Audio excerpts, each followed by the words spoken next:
Hello বন্ধুরা বন্ধুরা এই যে হাপাই মেলা বড়িগুলো দেখছো, এগুলো কিন্তু সব আমাদের কালকের বড়ি।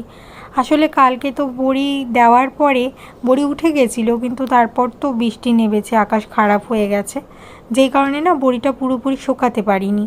তো যেই কারণে এখন দেখো এই যে ঘরে হাপা করে সব মেলে দেওয়া হয়েছে বড়িটা, যাতে হাওয়ায় হাওয়ায় একটু শুকিয়ে যায়। কিন্তু যদি এটা বড় বড়ি হতো তাহলে হয়তো আমাদের বড়িগুলো সব নষ্টই হয়ে যেত। মানে কুচো বড়ি দিয়েছি বলে তাও একটু বাঁচোয়া কোনো রকমভাবে বড়িটা উঠিয়ে নিতে পেরেছি। 4 হাপা বড়ি। আর সত্যি কথা বলতে কি, একটু যদি 1-1.5 ঘন্টা রোদ্দুর হতো তাহলে বেশ মানে খড়খড়ে হয়ে যেত। এই দেখো আমি একবার হাতে নিয়ে তোমাদের দেখাচ্ছি আমাদের বড়ির অবস্থাটা কি।